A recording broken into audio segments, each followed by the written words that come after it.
All right. Welcome to this week's session.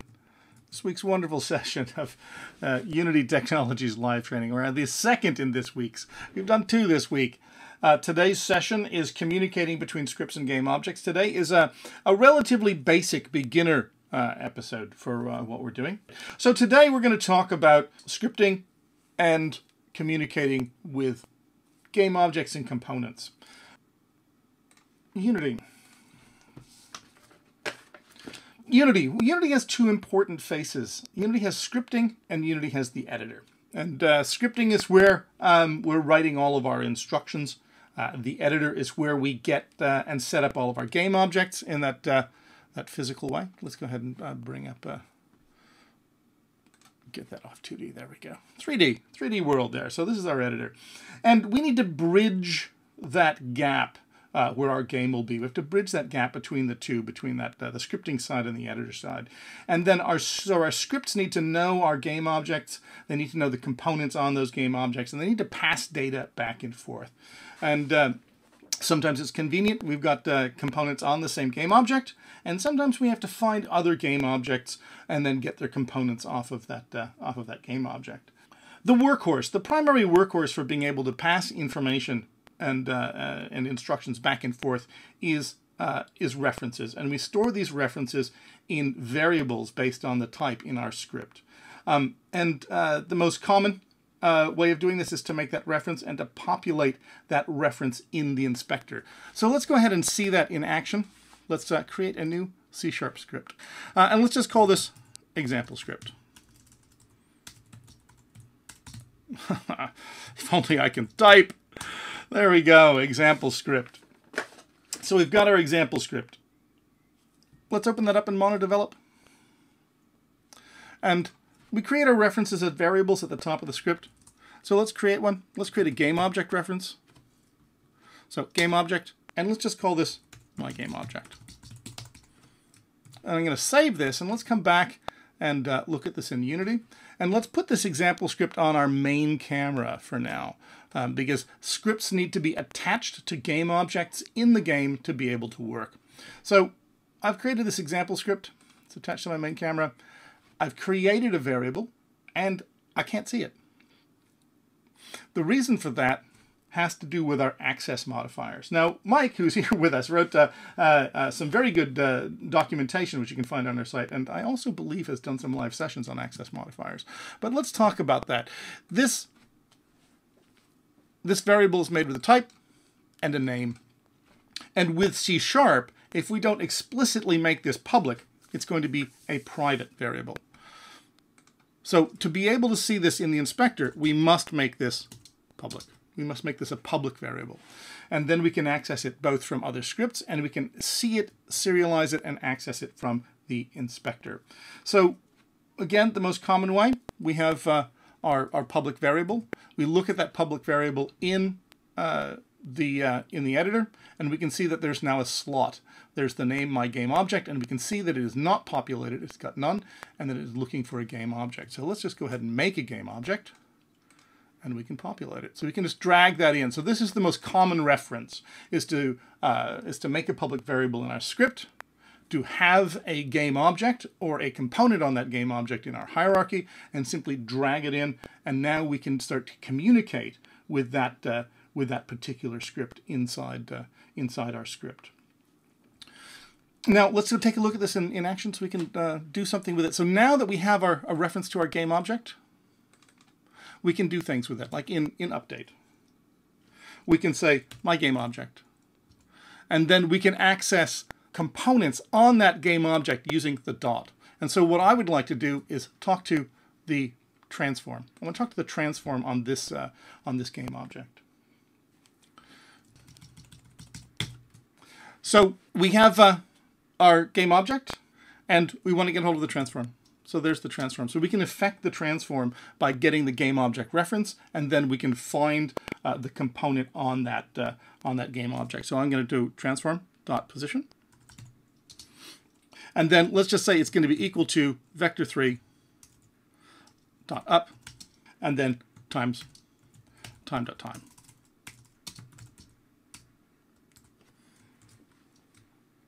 And if we come back to Unity, we have a reference. We've written our simple script. Let's save the scene. So I'm going to save this in assets. I'm going to save this in a new folder called _scenes. And then let's save that as our main scene. So we've just saved the scene. So when we hit play, we're now affecting that game object. I'm not holding it. Sorry, I had the wrong one selected. So there we go. We can see that the game object is rising up in the game. We can see that by the location. This game object is empty. It doesn't actually have any physical presence in the scene. So, but what the point I want to show here is that game object, it can take any game object. So we can create anything that has a game object, and the game object is the root of all of the objects that we have in our project. So let's create a sphere. And we can then, in our main camera, on that script, we can use any game object. In this case, it's the sphere. As long as we have a game object, as long as the slot matches that type, we can use it. So that we can now, in this case, rise up the sphere. So that looks kind of boring, so let's go ahead and add a directional light so we can see that. And we can see that that's rising up. So we've made a connection. We've got the script on our main camera affecting another game object and affecting another component on a different game object in this scene.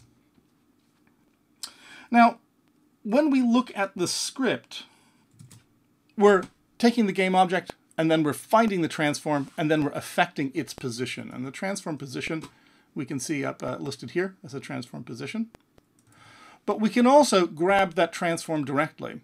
So what we can do is change this public variable to a transform. And let's call this my transform.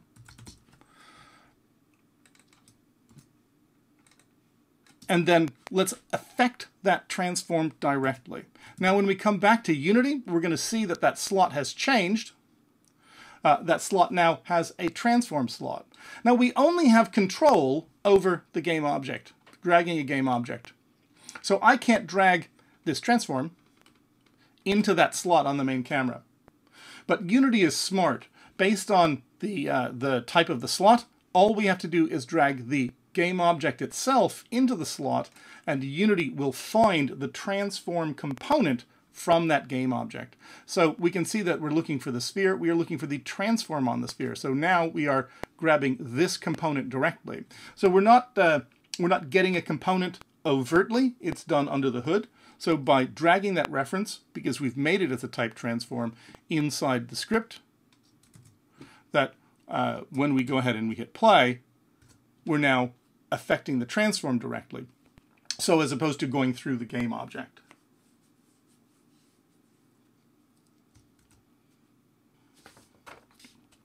But what happens if we fail to populate this? So we now have made a reference. It is possible to have nothing. So if we have nothing inside these slots, we can, in our script, look like we have a proper connection. We've made a properly written script. We've asked for the transform. In our update, script is written perfectly correctly. We're saying take that transform position and make it equal to vector3 up times time.time.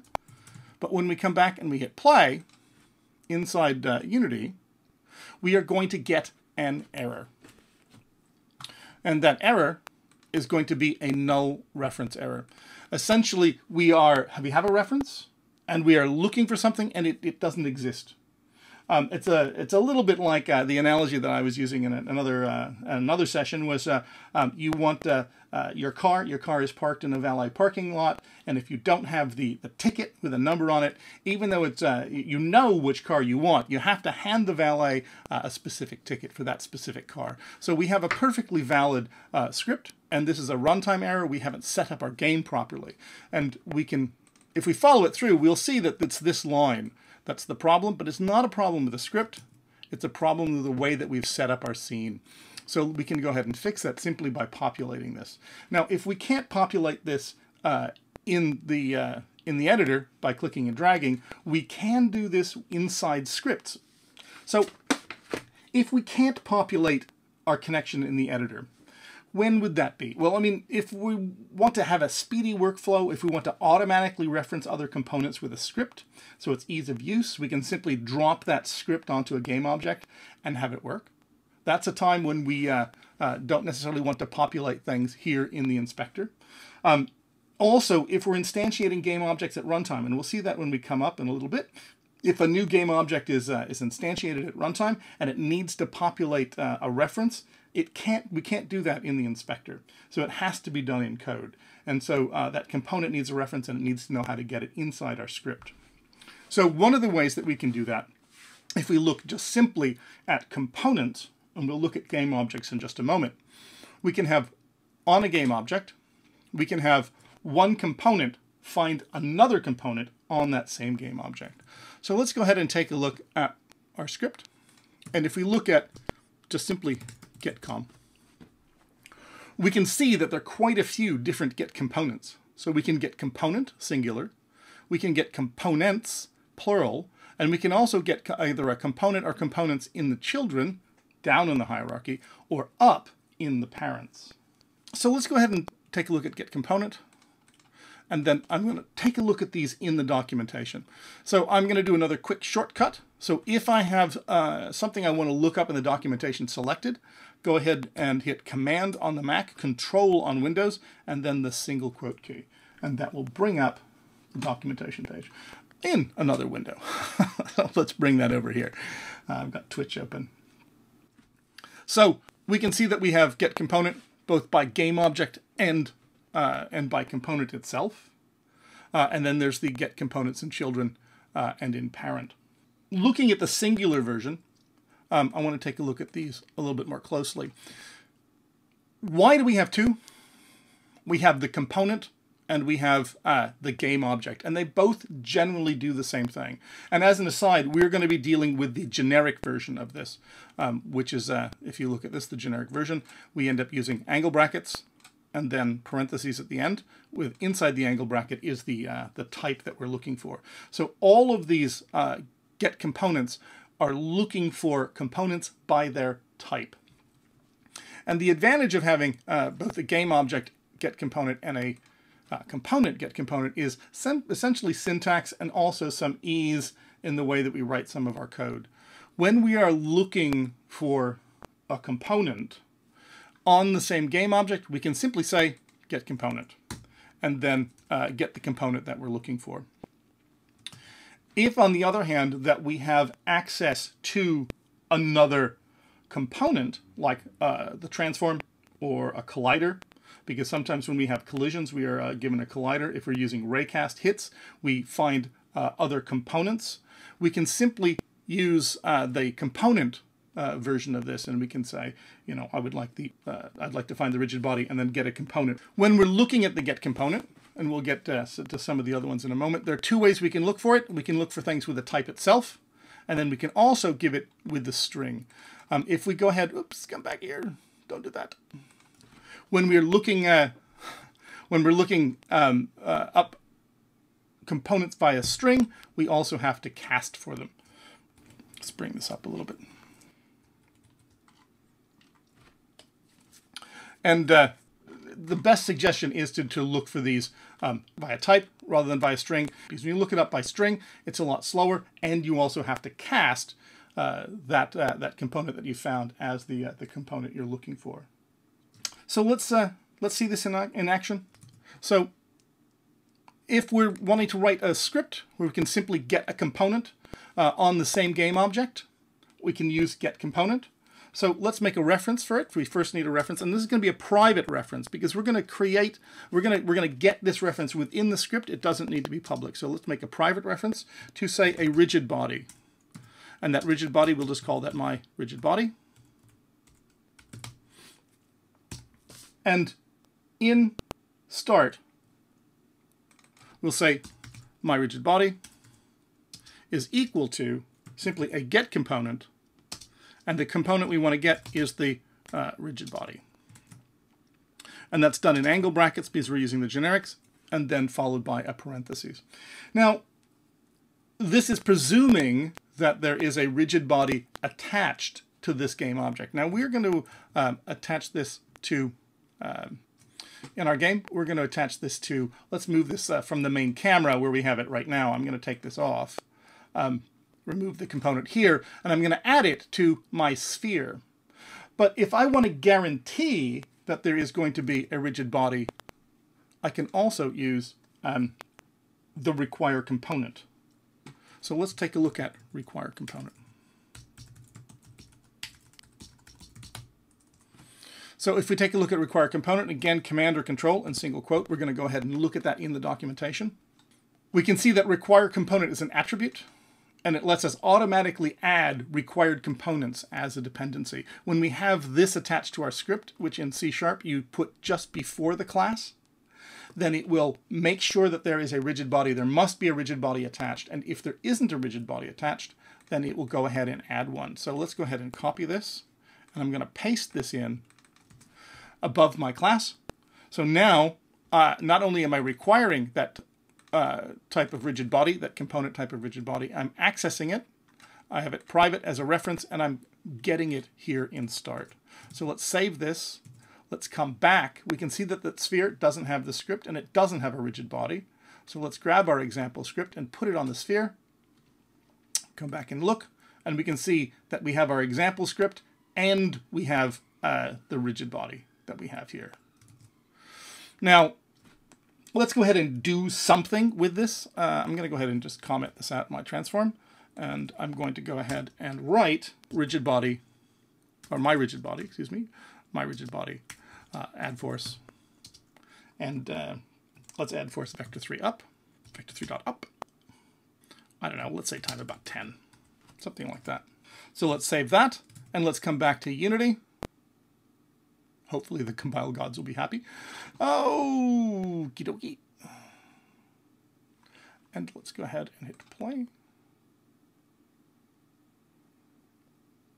Oh, not enough force.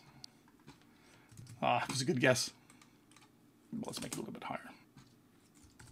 Save that.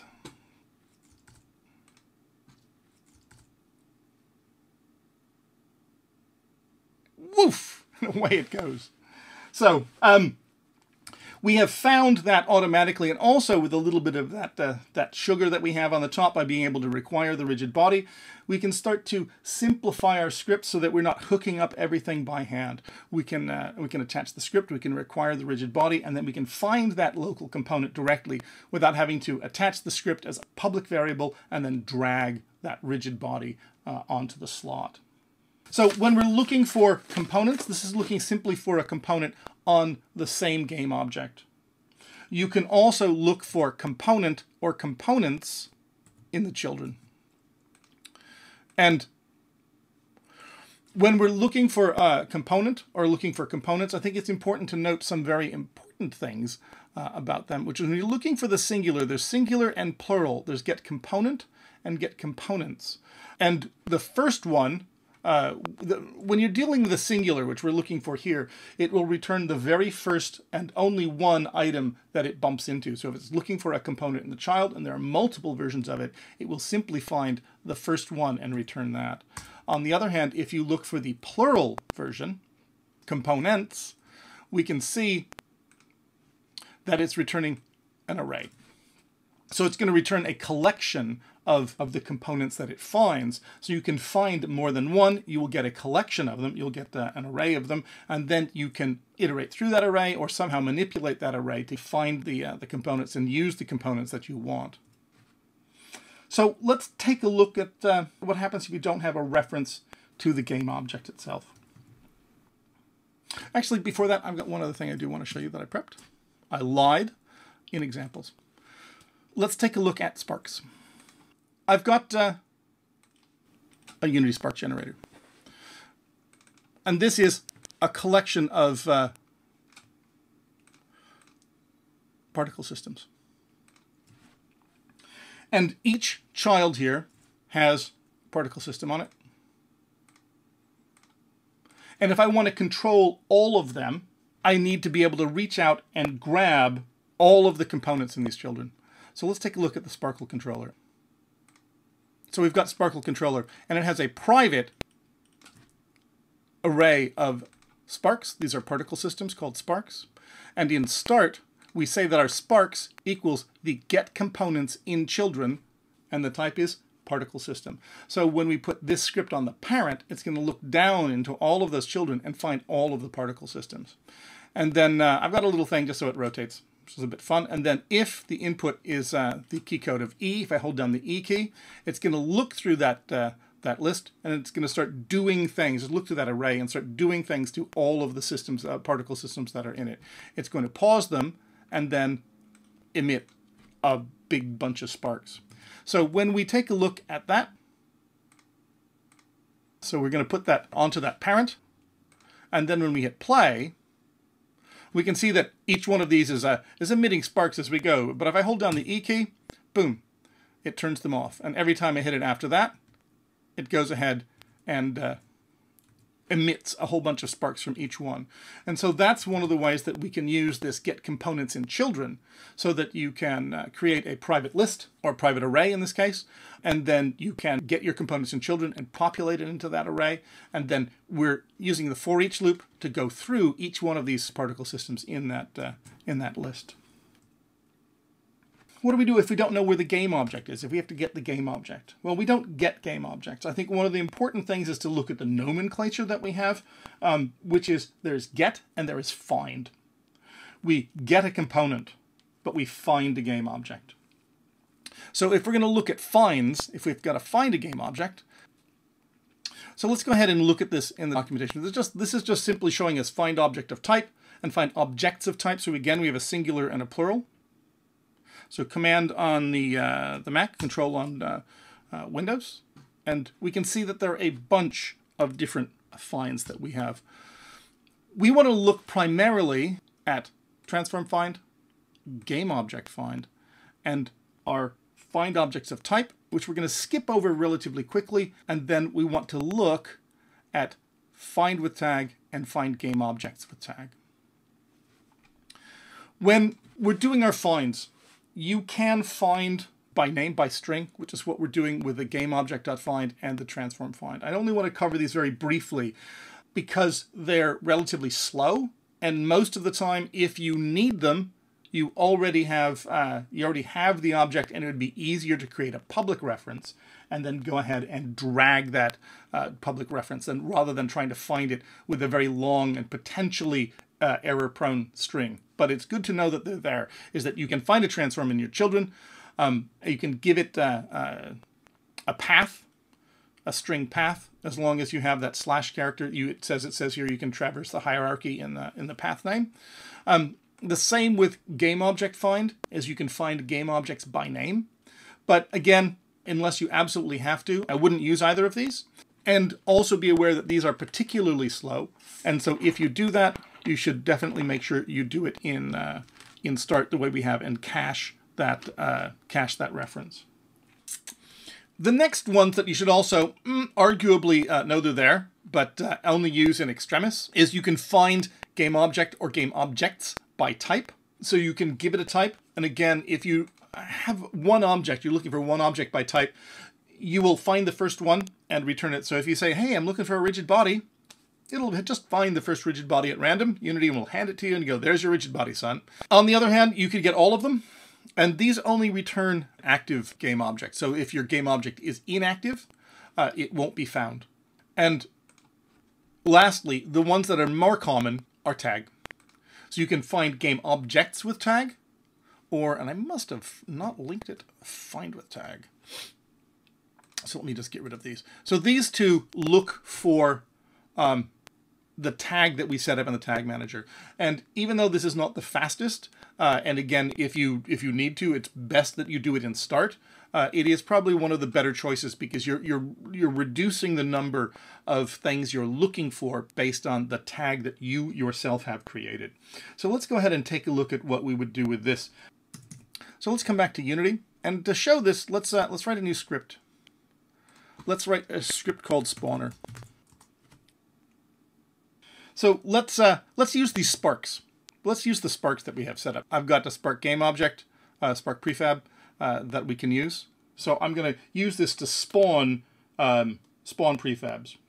And so let's create, and to put it on something, let's go ahead and create a game object. And let's call this called spawn. Let's add a let's add an. We can see this. Most people don't use these. Let's go ahead and give it a little icon. So we've got spawn. We've got an icon on it. Let me close down the spark generator here. Turn it off. And then let's duplicate this. We have a couple of these, maybe 4. And let's drag these around, just so that we have them out in our scene. So we just have. I'm just quickly making 4 little spawn objects with this.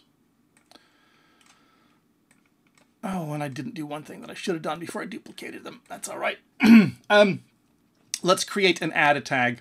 If I had added that before I duplicated them, I wouldn't have to go through this. Oh, I've already made my spawn. So we've got this tag called spawn. And you do that by creating a tag in the tags and layers.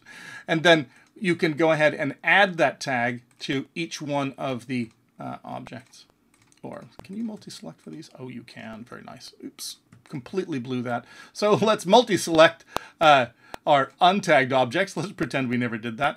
And then go ahead and add spawn. So we now have 4 objects in our scene that are have spawns. They've got their nice little icons on them.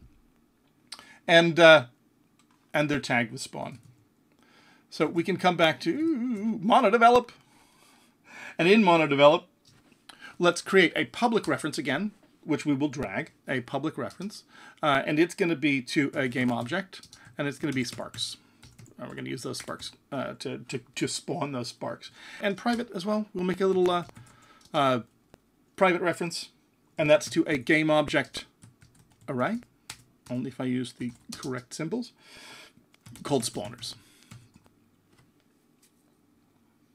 And in start, we're going to say our spawners is going to be equal to GameObject.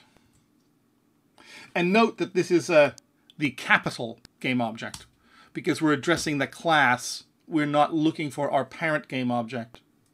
When looking at this GameObject find objects with tag, we want the capital because we're addressing the class directly. We're not addressing the instance of the GameObject that we're attached to. Because with that lowercase g, we're simply looking for our GameObject instance. And so then we're going to say dot find objects, the plural, with tag. And what is the tag? Spawn. And then we want to invoke something we're about to write. So invoke repeating. And what are we going to invoke? Something just called spawn.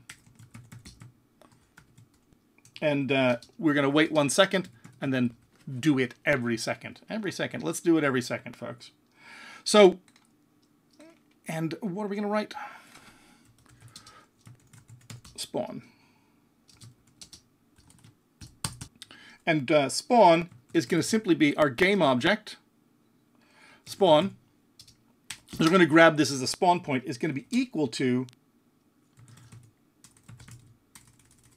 learn to type our spawners. And then we want to take as the index a random range. And our random range is going to be from 0 to spawners.length. And then once we've grabbed that game object from our array, so we have an array of all of our spawn points, and then we're going to instantiate. Okay, it worries me when I stop getting code completion. It makes me think I've got some horrible error going on somewhere, and I don't know what it is. But I can write it out by hand. We want to instantiate our sparks at our spawn position, spawn transform position, and at quaternion.identity. So with no rotation. Now, we have that. Let's put our spawner on the main camera. So it just sits here. Oh, where's our public variable? We've got an error somewhere. Parsing error. Okay. Where is it? Oh, I'm missing my final bracket. Must have nipped that out by accident.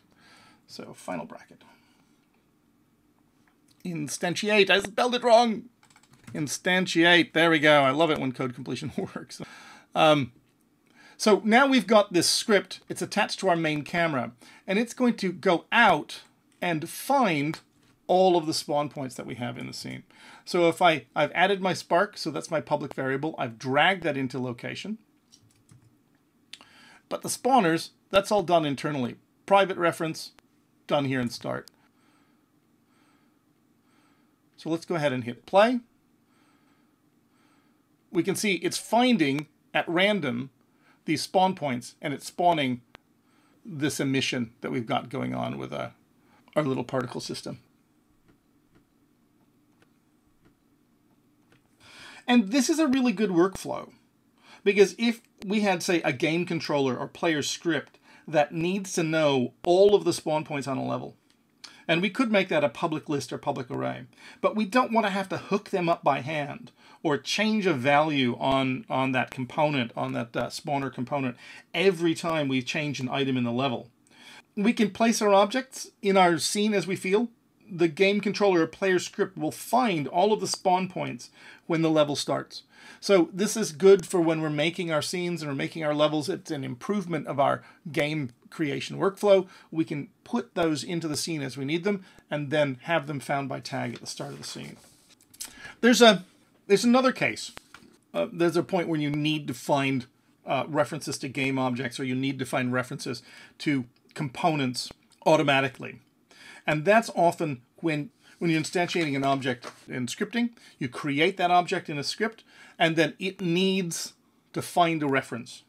If you imagine the case of a game controller or a message manager, that you want to be able to instantiate an object, and it needs to find the game controller, needs to find that message manager. How are you going to do it? Well, one of the ways is to use a modified, what's called a singleton pattern. And I'm not going to discuss even patterns. I'm not going to discuss the singleton pattern, but I'm going to look at this. This is essentially a static reference that you can hold and make accessible to game objects as they're instantiated.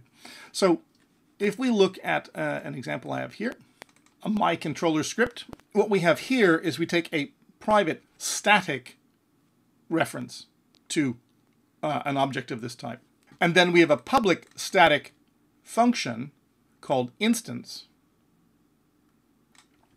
And we say is if that static reference is empty, then we find a game object of type, and the type is this type my controller, and we make sure it is, we cast it as my controller.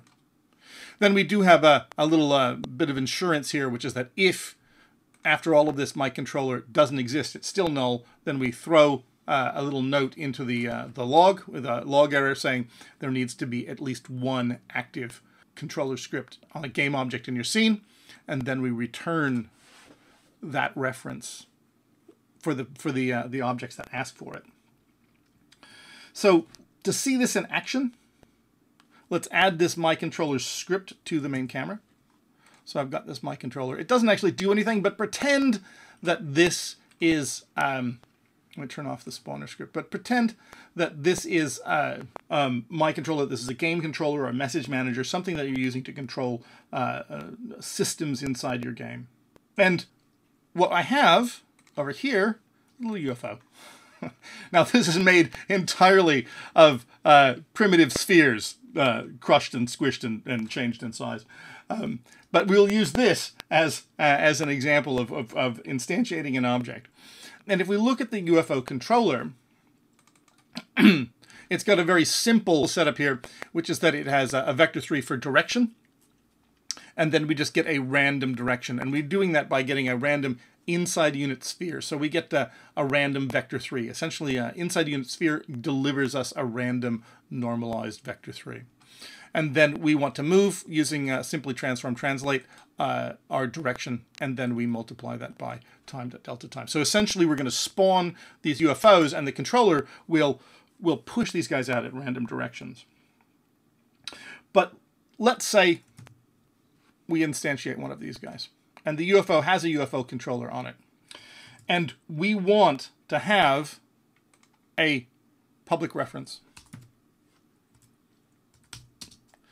to my controller. Let's just call it my controller. So there's a public reference. So we in theory can drag this slot. So there's the my controller reference. So we've got my controller sitting here on the main camera. And so there's our UFO, there's our asset, we want to instantiate it, but we can't drag it. This annoys a lot of people. But if you think about it, it makes perfect sense. This is an instance. This is an instance of my controller script. It sits in this particular scene. The UFO is an asset that can be instantiated in any scene. So it actually doesn't make sense that the asset is maintaining a reference to a particular instance. I mean, there's more to it behind the curtain than that, but if you think about it just sort of logically, an asset sitting in our project shouldn't be able to hold a reference to an instance in a scene that may or may not exist in the future. So when we instantiate this UFO and it goes into the scene, the UFO controller needs to find that my controller instance on the main camera game object. So we're going to do that. First thing I'm going to do, make it private. If I can't see it, if I can't manipulate it, if I can't change it, I don't want to see it in the I don't want to see it in the inspector. And then we can say in start, let's do that here, that my controller is equal to that my controller class dot instance, which is both static, the static reference, and then we can use it. Let's call something on my controller. Let's write something. Let's see that. Let's see that. There's my controller. Let's do something fun here. Let's write a public, and now this needs to be public. If this access modifier was private, we wouldn't be able to do what we're about to do. So let's make this public. A public function called found me. How about found me? So we can see that they've been found. Oops. And let's just throw something into the log, debug.log, found me.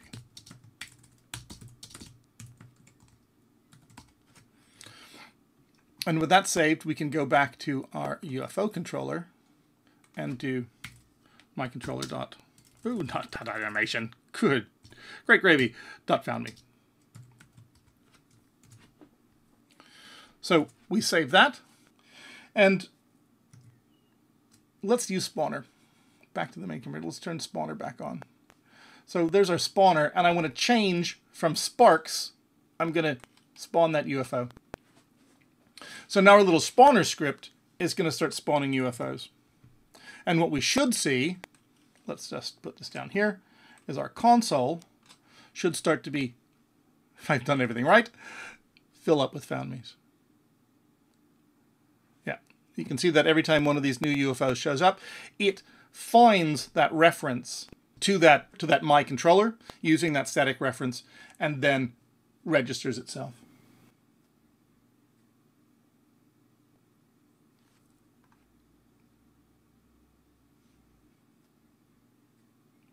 Looking forward, a lot of this is all about grabbing references.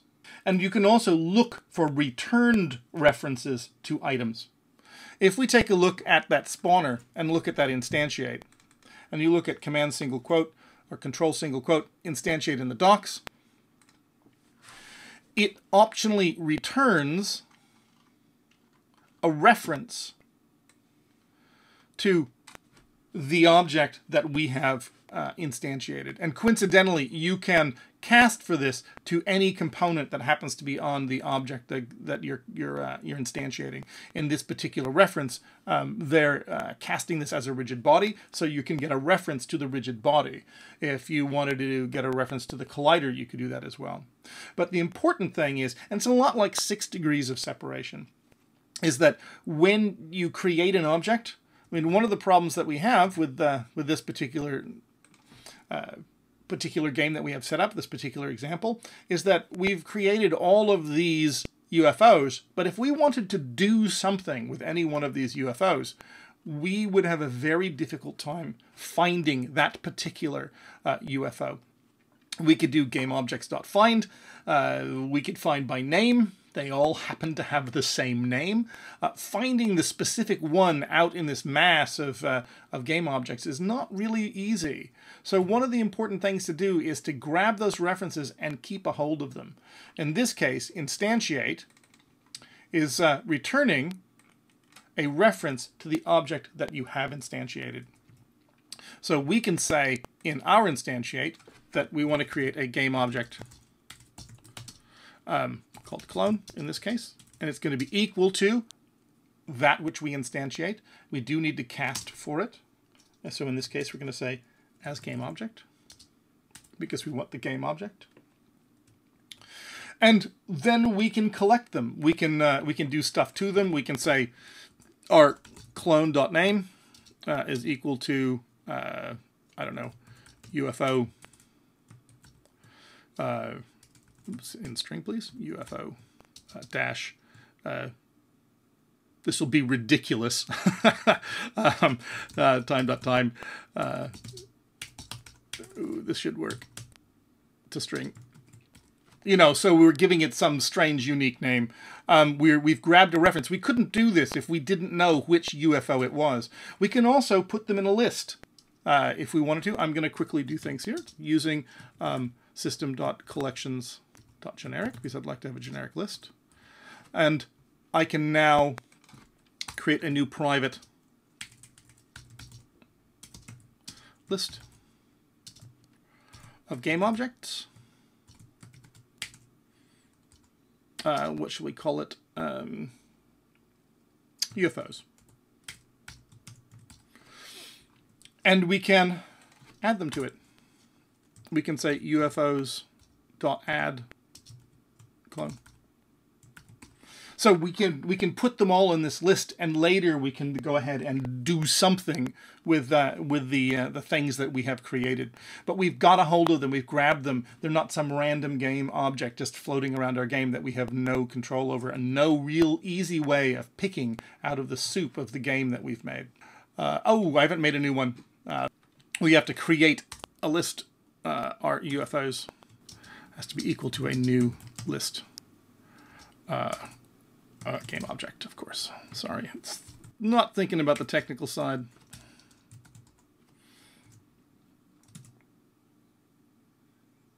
There we go. And so we're now building a list out of all of these. Oh, that's nice. They were so even because we were on the second. We don't get some nice long string, nice random string there of UFOs because we're right there on the second. So it's about grabbing references. If you look at on trigger enter, if you look at on collision enter, we're given references to other colliders so that you can then grab the game object off of that. So you've got your references. You can move these references around. There are examples of if you're playing a card game, you want to put all of your cards in a list with a reference to them. But if you want to start dealing them out, you could create another list, move those references over. So it's all about grabbing references, finding easy ways to have people communicate with each other, finding and using those that static reference so that you can instantiate new game objects and they can simply find that game controller or that message manager. So this is sort of where I got to. This is communicating between game objects and components. So I'm going to go ahead and throw up our normal sign off and then stick around and we can answer some questions. So thanks for coming. Follow us at Unity3D. Follow us at Mike Geig, who is so conveniently sitting there answering all of your questions. At Will Goldstone and myself, Adam Buckner, at the Ant Ranch. So Q&A. Let me know what questions you have. Mike is answering them quite well, but if there's something that you want to see shown in the editor that I can explain, that would also be useful. If you use tag in onTriggerEnter for get component, is that very cost effective? Find with tag is using a string, so it's less effective than some other ways. It depends what you're looking for. In one sense is that if you know you want to destroy everything that with a rigid body, or you want to destroy everything that has a particular component on it, you could say, I'm looking for this particular component, and so you're not looking things up with a string. On the other hand, and if you have things tagged, it's sometimes easier if you've got 4 game objects that are all very similar, except one is tagged with enemy, and you want to destroy the enemy. That may be one of the easiest ways to do it. Question from Shadeless. If I want to control more different types of game object, do I have to use more singleton controllers? Well, it depends what you're trying to do with them. The example that I'm showing here specifically is that if you have a game controller that needs to know where other things are, and an example, if you look at the Space Shooter project, enemies that are instantiated, when they're destroyed, need to tell the game controller that they've been destroyed, and the game controller will count 10 points towards the player's score. So those game objects need to register themselves with the game controller. And we don't go into the static references the way we do here. In that particular case, the UFOs, when they're instantiated, do a find game object with tag for game controller, and then get component on that game controller and make the reference that way. The other thing that you can do is you can push a reference.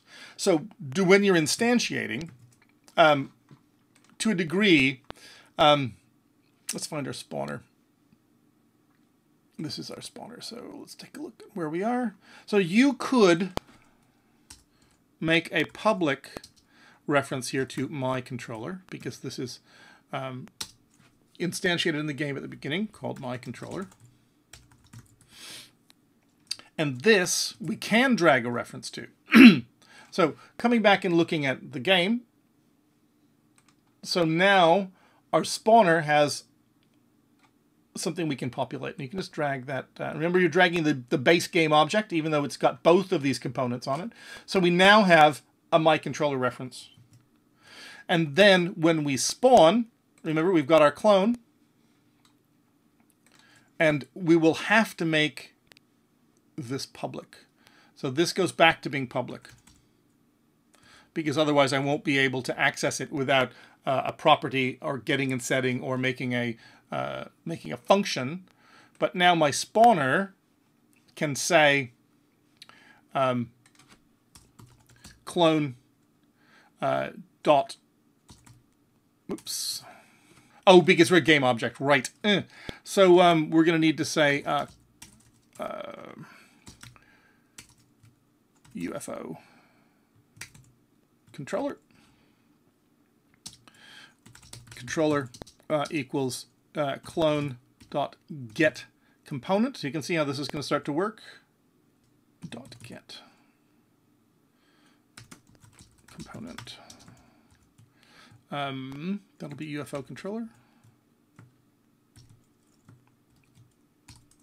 And then we want to say controller dot my controller equals my controller. So what we're doing here, as opposed to having the UFO find it, as opposed to having it found when it's created, we push it when we spawn it. So now this connection is being pushed by the spawner. So the spawner holds that information, and we're pushing it to the UFO. And this should work exactly the same way.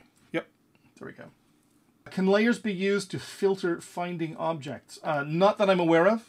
Melting Sloth. Say we had a bunch of enemy ships for a level managed by a singleton, and on the level being completed, they are no longer used. How would I clean that if that isn't too vague? Melting Sloth, what I would ask is that, are you loading a new scene?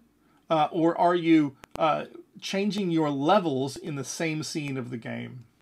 So how can I look at variables and functions inside another game object? Harco I. Show how I can look at variables inside another game object. Okay, well, there's a bunch of different ways that we can do that.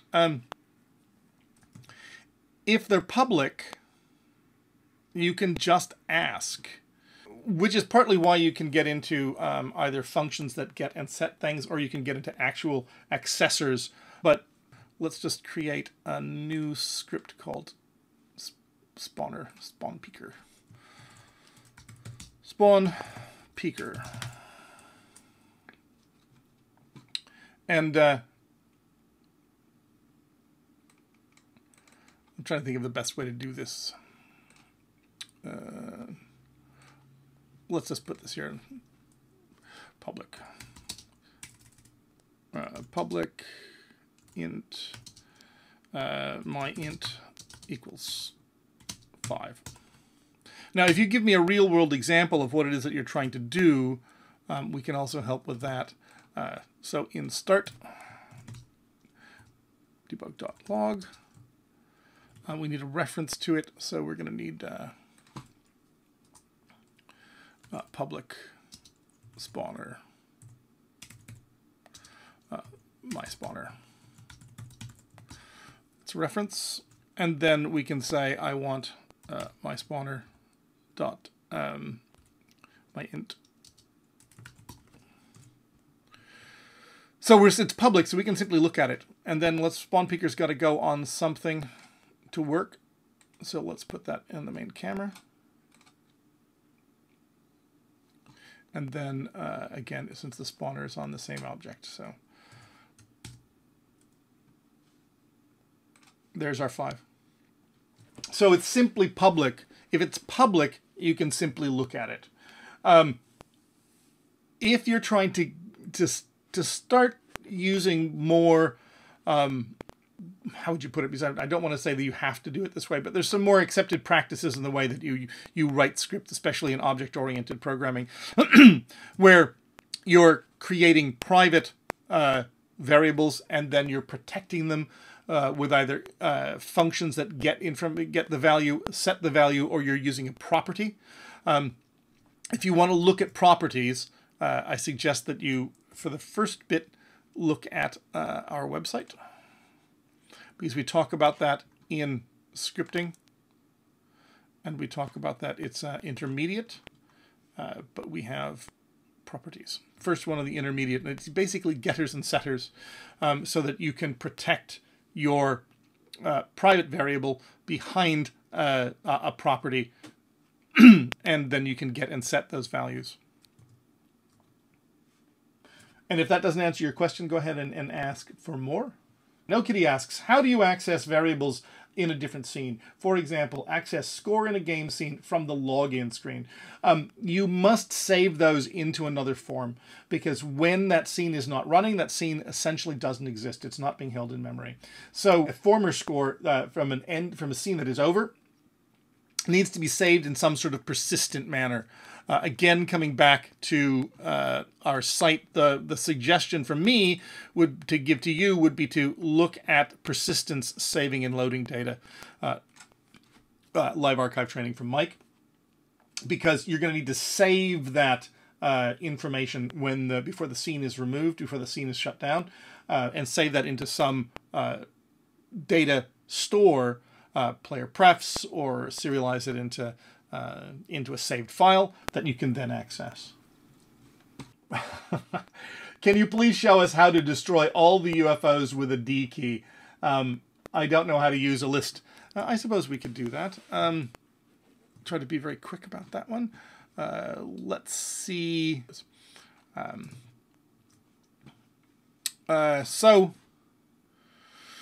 Yeah, okay, so what I would probably do with this is update, because we're looking for input at this point. If our input, learn to type get key down. If input get key down is the key code D. If input get key down D, then what we want to do is, I think we can for each this, for each GameObject UFO in UFOs. destroy UFO. And if we want to be thoroughly amusing, we could also instantiate our sparks at the UFO.transform.position and rotation of quaternion.identity. So this is just out of my back pocket, so let's just hope that it works. In 3 words, what is serializable variables?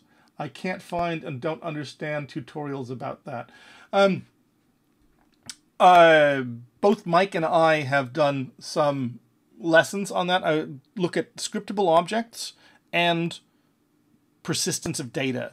But essentially, serializable means breaking down the information or the data that we have in the game and saving it into some sort of recordable string of characters in a more permanent format so that you can transfer that data to another location for storage, and then you can bring it back and deserialize it.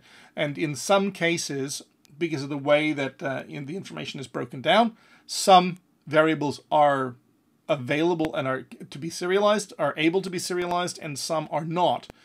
Some are not able to be serialized without losing some of their data. And what Aleoja, another green name that I can't read, has said is that you need to be serialized to be able to see it in the inspector. Yeah, it's not really a true singleton. I can show you this code. A true singleton will also check to see if there is another instance of this script.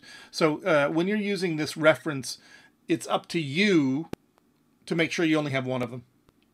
A proper singleton not only gives a reference to itself, but also checks to make sure, which is actually the main reason why it's called a singleton, make sure there's only one. So when the mind controller instance is created, it checks to see if there is another mind controller instance in the game, and if there is, it destroys itself. So that according to the code in the script itself, you can only ever have one mind controller. Whereas in this particular case, you could make many of them and get yourself in trouble. So if you want a proper singleton, it's self-maintaining and you will only ever have one.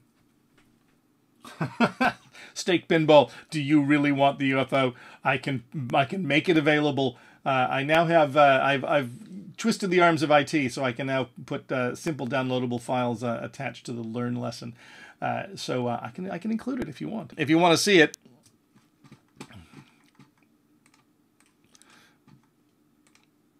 I mean, it's just a bunch of spheres. Speaking of spheres, get rid of that one. So I've squished one, and then put one in the middle, and then I put 4 around the outside. All right, any more questions? We seem to have, calmed down a little bit. I actually got to the end of chat. Ah, it's the man with the green name again. Rimplot, I think. Sorry, it's just that there are a couple of colors of green that Twitch uses for the people's names, and you just can't read them. If I want to reference lots of game objects, is it good to have a different tag for each game object? Will it be faster to use find game object with tag? Can you give me an example? Because a lot of that you can deal with pooling if you don't need to know all of them at once, or making sure they're in the appropriate lists to begin with.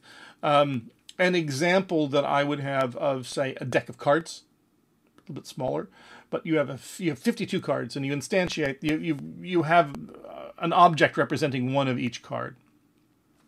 And then when you start a new game, take all of the cards and put them in a new list that's called current deck or something like that. And then when you pick a random card from the current deck, and when you've used it, remove it from the list. Because if you don't, you'll end up with this point where you're trying to pick a random active card, and you've got 48 that are inactive, and it has to look through them all. Hey, which ones are active and which ones are inactive? And so, though it probably wouldn't be noticeable in your game, it's going to slow down the game, the more it iterates until you say, look randomly through this deck of cards until you find the first one that's not been used. But if you take it out of that list, so it's got 52 to begin with, and then 40, 51, 50, 49, you will always have a deck of unused cards, because you've got a list of unused cards and a list of your entire deck. When you want to create a new game, you take your entire deck and put it into a new list again, or empty and repopulate the current one. So a lot of this is about manipulating and holding where you have your items. When you create your items, stick them in the appropriate list at that time. It's much more difficult if you approach a scene that's already been populated and then try to grab all of those references, unless you have a specific tag or specific target. The other thing that you can have, like we've seen here with the UFO, is the UFO goes and finds that game controller script. But let's say it does this. On my controller, it doesn't have found me. It has, let's just do this so we don't break it. So let's do another one.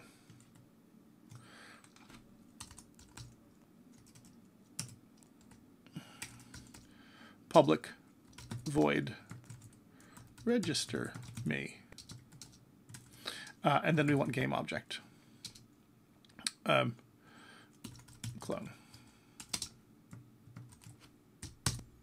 And then we need a new, we're going to make an array. Let's make a list. I like generic lists. They're just better, easier to do. Using system.collections .generic.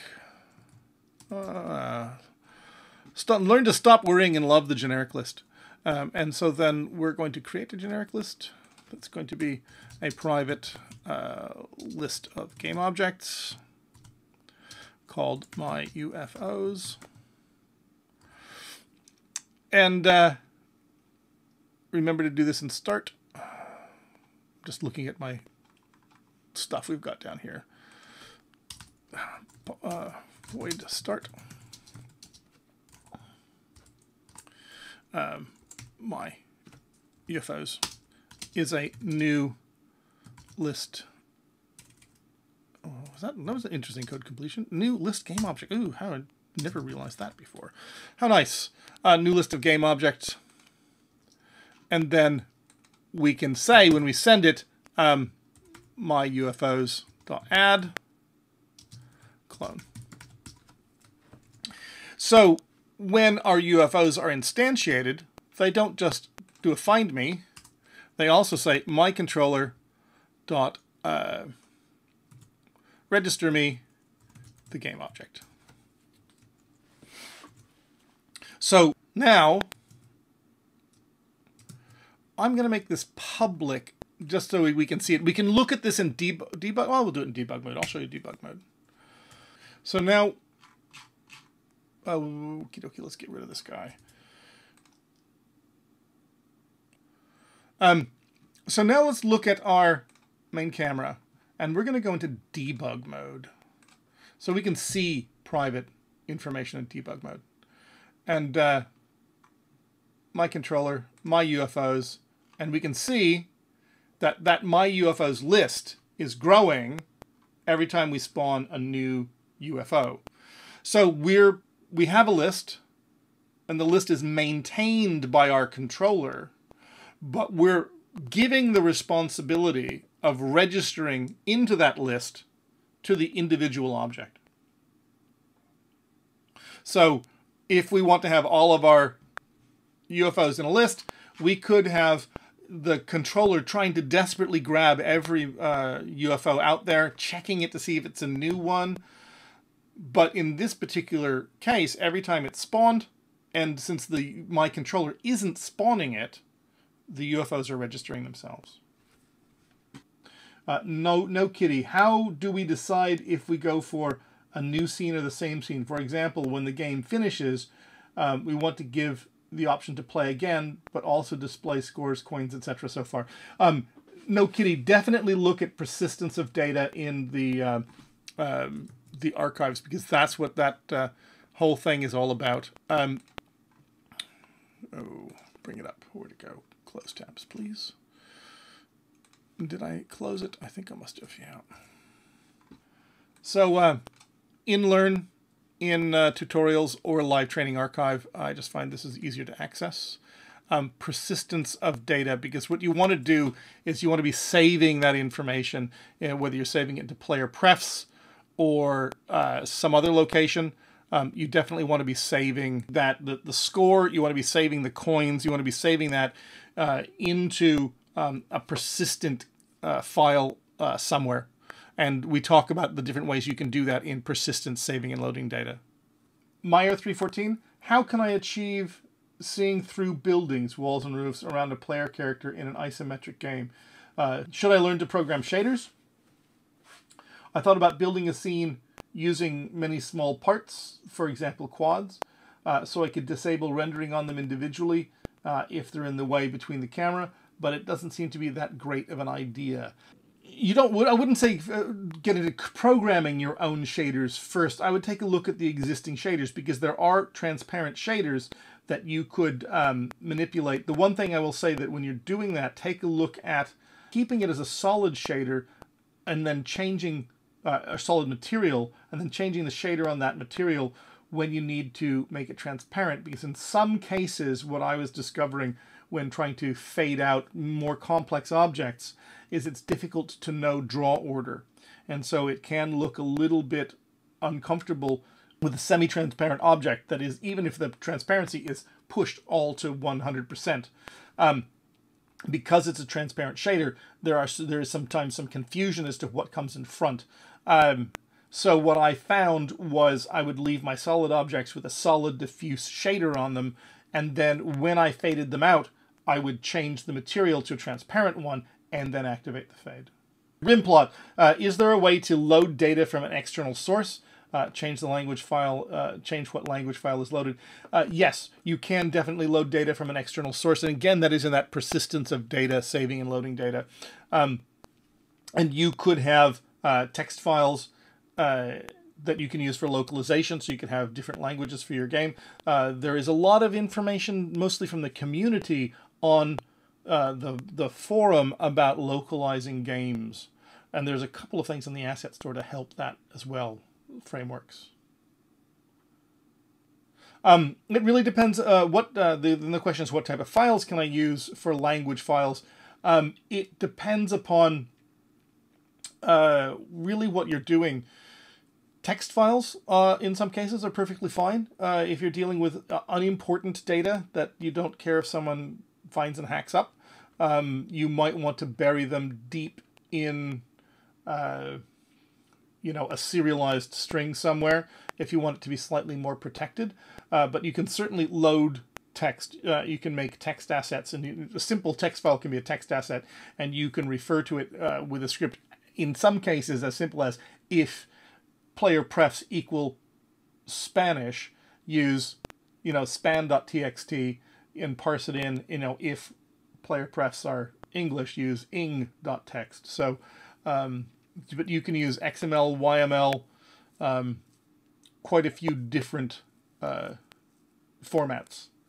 Do I hang out on IRC? I used to. I've just been so busy I don't do it that much, but I do hang out sometimes as Little Angel on the IRC channel that we list in the community, which I'll go ahead and show you now. The IRC people, that's down here. So that's the community page, and there's not really anything I can link to, but it's down here, and you're looking for irc.freenode.net, and then you're looking for the room is hashtag Unity3D. And there's also one called -chat. Can I create a mask for layers so objects from one layer would be rendered only in areas specified by the mask? You can do it. I'm not sure whether it's a mask for layers, but I know that you can do all sorts of funky things, mostly by manipulating your material, which then also means taking a look at your shader. But you can knock holes through things. You can render the background as the foreground. You can have a character that passes in front of a window and isn't visible when they're in front of the window. But that most of that's by manipulating your shader. Updated question from Stew99. What is the best way to suggest live training subjects? Would love some providing easy, normal, and hard gameplay difficulty level. For example, the ability to control the number of enemies. The best way to make suggestions is on the forum. In teaching, free live training. Oops, and someone has answered and I've got to go and talk to them. So that's the best place to give me suggestions because I read through here and I use them. So I need to go. Any more questions? I shouldn't ask that because then you'll ask them and then I'll answer them. I think I'm going to call it a day. So I'll talk to you later. And don't forget, follow us. Follow us on Twitter, Unity3D. At Mike Guy, at Will Goldstone, and at the Ant Ranch. And post on the forum in the teaching section. Thank you very much.